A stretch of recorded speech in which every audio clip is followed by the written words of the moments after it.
दोस्तों, क्या आपको पता है आप इंग्लिश में कोई भी सेंटेंस बोलो तो आपको उसमें पार्ट्स ऑफ स्पीच से ही मिलकर बना मिलेगा। अगर आप सेंटेंस के बारे में पढ़े हो, अगर नहीं पढ़े तो कोई बात नहीं, अगले वीडियोस में हम बता देंगे ये भी।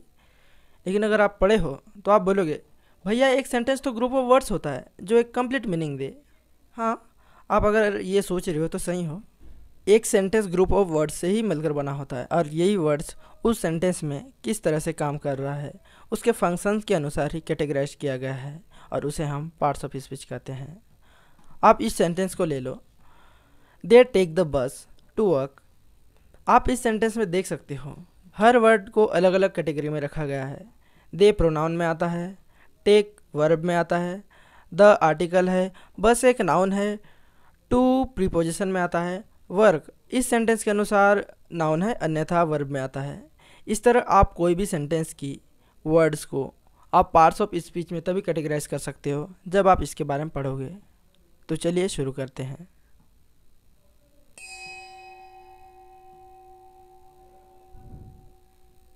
हेलो दोस्तों, स्वागत है आपका हमारे यूट्यूब चैनल क्लासमेट हेल्पर में।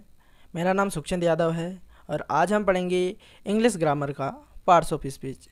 जो इंग्लिश ग्रामर का एक बेसिक है, इसको जानना एक कंपलसरी है, तो आपको उसका बेस जानना ज़रूरी होगा।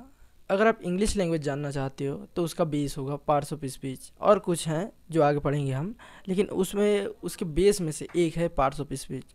तो आप जब पार्ट्स ऑफ स्पीच के बारे में जानोगे तो आप इंग्लिश ग्रामर के बारे में, इंग्लिश ग्रामर के सेंटेंस को किस तरह से बनाया जाता है, कहाँ किस तरह यूज़ किया जाता है, ये जान पाओगे। तो चलिए शुरू करते हैं। Parts of speech. Parts of speech हैं क्या? Words are divided into different kinds or classes called parts of speech. जब वर्ड्स को कोई भी शब्द, इंग्लिश के शब्द को जब उसे डिफरेंट काइंड से उसके फंक्शन के अनुसार, उसके क्लासेस के अनुसार जब डिवाइडेड किया गया तो पार्ट्स ऑफ स्पीच में आता है। According to their uses, that is according to their work in the sentence, the parts of speech are 18 number. जब उसके फंक्शन के अनुसार कैटेगराइज किया जाता है तो parts of speech modern English में जैसे माना जाता है कि 8 है, और कुछ ग्रामर साइंटिस्ट ऐसे मानते हैं कि अगर डिटर्मिनर को ऐड करें तो 9 मानते हैं, कुछ आर्टिकल को भी ऐड करते हैं। बाय द वे मेनली 8 को माना गया है ऐसे। जो 8 पार्ट्स ऑफ स्पीच हैं उनमें से हैं पहला noun, adjective, pronoun, verb, adverb, preposition, conjunction और इंटरजेक्शन। अब इन सब के बारे में आप वन बाय वन जानोगे। नाउन क्या होता है? A noun is a word used as the name of a person, place or thing. Noun क्या होता है? नाउन कोई भी वर्ड जो हो, कोई भी वर्ड्स हो, वो कोई पर्सन को डिनोट करे, कोई आदमी व्यक्ति को डिनोट करे, या कोई प्लेस के बारे में, कोई प्लेस का नाम बताए, या फिर कोई थिंग का नाम बताए, या फिर कोई आइडिया भी हो सकता है। नाउन सिर्फ एक नेमिंग वर्ड है। कोई भी इनमें से जैसे पर्सन हो, प्लेस हो, थिंग हो या आइडिया हो, इनके नाम हो तो वो नाउन में आता है। जैसे अशोक वास a great king. Ashok, Ashok ये एक राजा का नाम है, तो ये यानी पर्सन, राजा तो एक पर्सन ही होता है, पर्सन होता है तो ये एक नाउन होता है। और अगला सेंटेंस देखो, Kolkata is on the bank of the river Hooghly. Kolkata एक प्लेस का नाम है, सिटी का नाम है, एक शहर का नाम है, तो एक नाउन हो गया जो एक प्लेस की कैटेगरी में आता है। हुगली एक रिवर का नाम है। एक किसी व्यक्ति का नाम का हो, किसी चीज़ का नाम हो, थिंग का नाम हो, तो वो नाउन कहलाता है। हुगली एक रिवर का नाम है तो वो भी एक नाउन है। The rose smells sweet. Rose एक फूल का नाम है, नाम यानी नाउन होगा। तो आप इसी तरह आप अपने अनुसार कोई भी सेंटेंस बना लो तो उसमें किसी चीज़ का नाम हो तो नाउन होगा। अब इसमें ध्यान रखना होगा, जो थिंग वर्ड यूज़ किया गया है किस चीज़ को इंक्लूड करता है ये जानना जरूरी है। Things, the word things includes all objects that we can see, hear, taste, touch और स्मेल।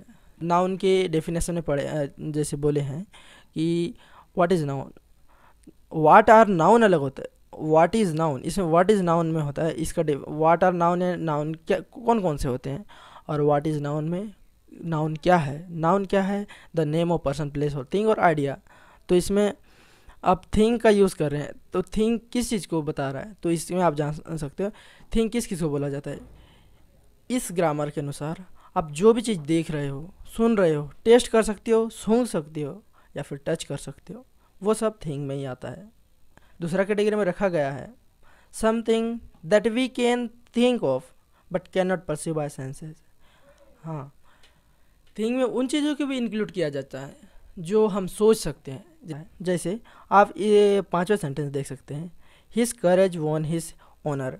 इसमें करेज और ऑनर ये उसका ये तो हम सेंस नहीं कर सकते हैं, लेकिन हम उसको फील कर सकते हैं।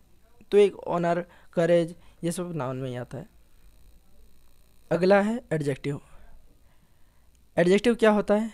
N adjective is a word use to add something to the meaning of a noun.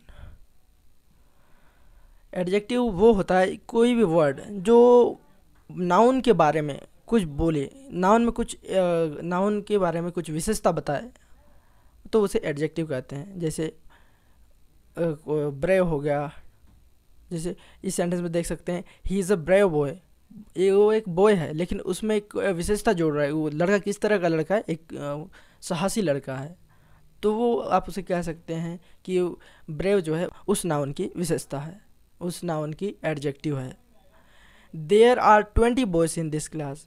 Boys कितने हैं, यानी कितने बॉयज़ हैं, तो वो कितने बॉयज़ हैं, 20 बॉयज़ हैं। तो एडजेक्टिव बता रहा है, उसकी विशेषता बता रहा है, तो ये उसका एडजेक्टिव होगा। अब आप प्रोनाउन जानेंगे। प्रोनाउन क्या होता है? What is pronoun? A pronoun is a word use instead of a noun as. Pronoun क्या है? प्रोनाउन वो होते हैं जो नाउन की जगह पे यूज़ किया जाता है। प्रोनाउन में ही होते हैं, she, it, they, you, I, we, ये सब प्रोनाउन में आते हैं जो नाउन की जगह पे यूज़ होता है। जॉन कोई व्यक्ति है, वो अब्सेंट है। जॉन अब्सेंट है क्योंकि वो बीमार है, तो आप उसको इंग्लिश में लिखोगे John is absent because he is ill. इसमें जो ही वर्ड यूज़ हुआ है वो जॉन के लिए ही यूज़ किया गया है। अगर आप इस सेंटेंस को बोलोगे John is absent because John is ill, ऐसे नहीं बोल सकते आप, क्योंकि जॉन आपको पहले बता चुके हो कि जॉन कोई व्यक्ति है जो अब्सेंट है, क्योंकि वो अब्सेंट है। अब हमें पता है कि जॉन के ही बारे में बात हो रही है, तो उसके जॉन के नाम की जगह उसके लिए एक प्रोनाउन का यूज़ किया जाता है he. John is absent because he is ill. और अगला सेंटेंस है बुक्स वही है जहाँ आपने उन्हें रखा था। अगर आप इस सेंटेंस को इंग्लिश में बोलोगे तो बोलोगे the books are where you left them. Books एक नाउन है और देम प्रोनाउन है। अब अगला जो पार्ट्स ऑफ स्पीच आता है वर्ब। वर्ब क्या होता है?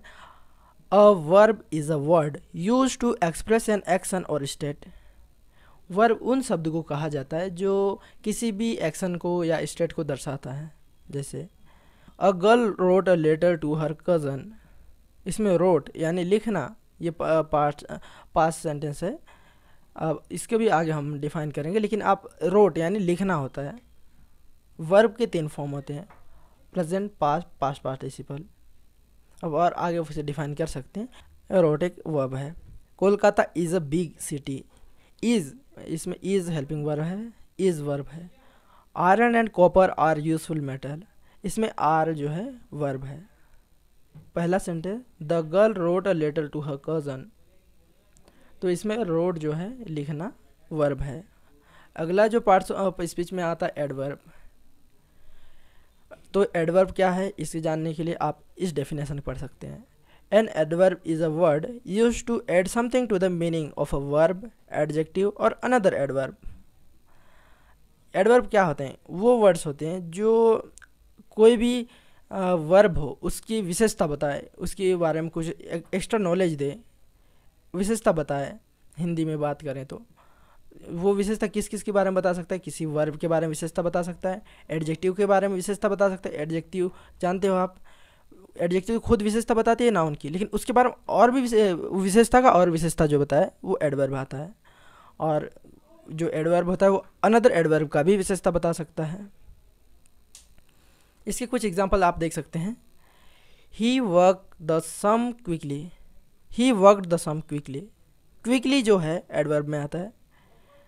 This flower is very beautiful, beautiful तो उसका एडजेक्टिव है ही है। This flower is very beautiful, flower तो ब्यूटीफुल है, फ्लावर एक नाउन है और वो ब्यूटीफुल है वो एडजेक्टिव हो गया। एडजेक्टिव के सामने जो लग रहा है एडवर्ब, वेरी ब्यूटीफुल में जो वेरी है वो एडवर्ब है। अनदर एग्जाम्पल आप देख सकते हैं, she pronounce the word quite correctly, word quite correctly, correctly तो एक एडजेक्टिव हो गया, लेकिन आप उसके बाद और जानकारी दे रहे हैं तो किस तरह से क्वाइट करेक्टली, थोड़ी सी और करेक्टली से बताया, तो क्वाइट करेक्टली जो है, जो क्वाइट वर्ड है वो एडवर्ब है। अगला पार्ट्स ऑफ स्पीच में आता है प्रीपोजिशन। तो अब प्रीपोजिशन क्या होता है, what is preposition? A preposition is a word used with a noun or a pronoun to show how the person or thing denoted by the noun or pronoun stands in a relation to something else as। Preposition क्या होता है?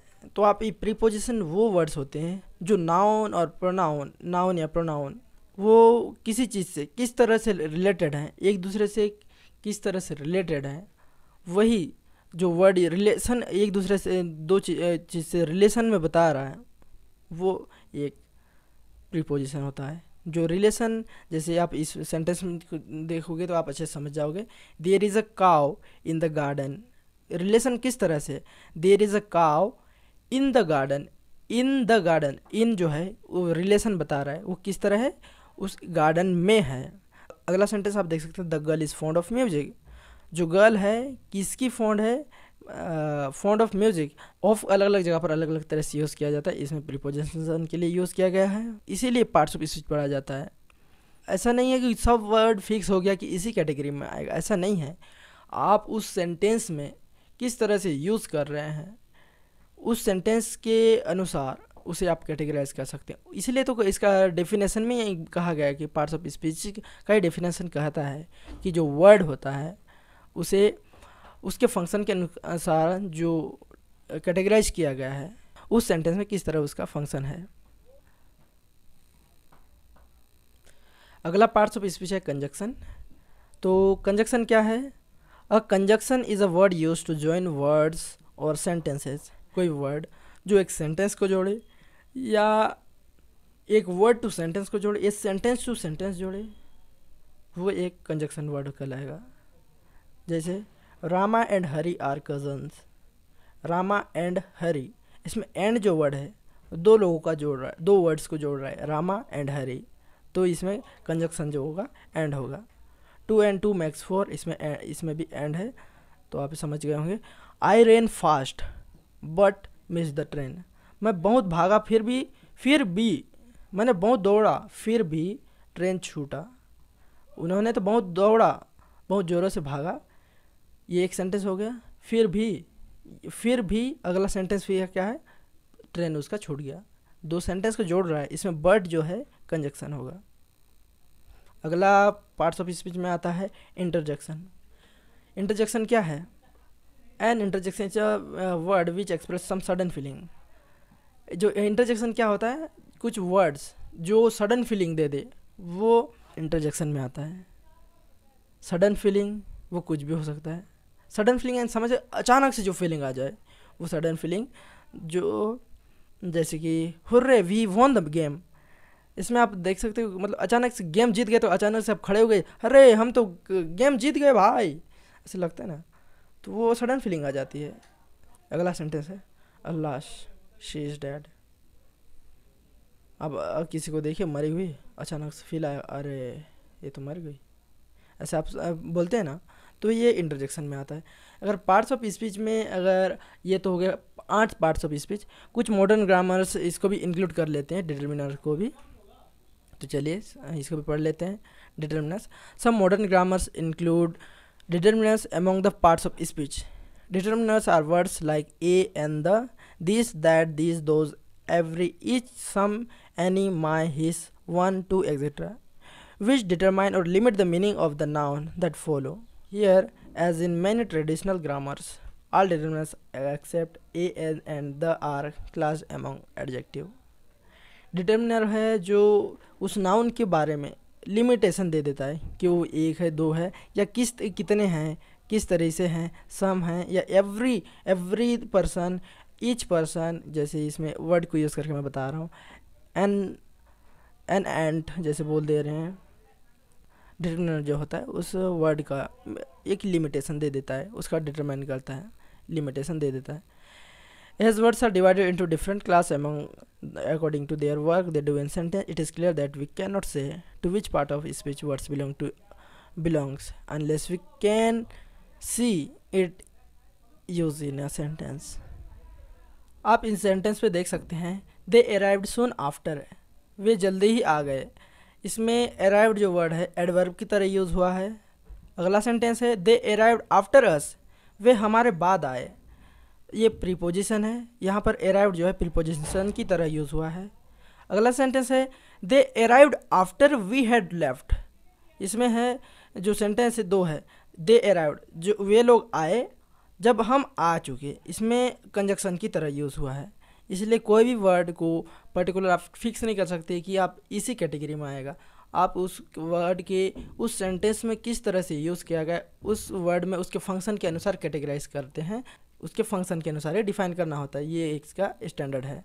From the above example we can see that the same words can be use in different parts of speech. तो आप समझ गए होंगे कि कोई भी एक ही वर्ड को आप डिफरेंट तरीके से हर सेंटेंस में अलग तरह से यूज़ कर सकते हैं, तो आप डिफरेंट पार्ट्स ऑफ स्पीच में यूज़ कर सकते हैं।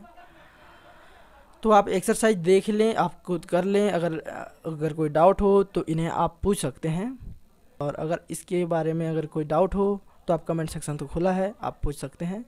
आप जो ये सेंटेंस दिया गया है नीचे जो हाईलाइट किया गया है, इनको आप देख लें, ये यहाँ पर इन सेंटेंस में किस तरह से यूज़ किया गया है, किस पार्ट्स ऑफ स्पीच में रखा गया है, इन्हें आप देख सकते हैं और इसको सॉल्व कर लें। अगर कोई डाउट हो तो पूछ लें। अगर वीडियो पसंद आए तो लाइक करें और शेयर करें। Thank you.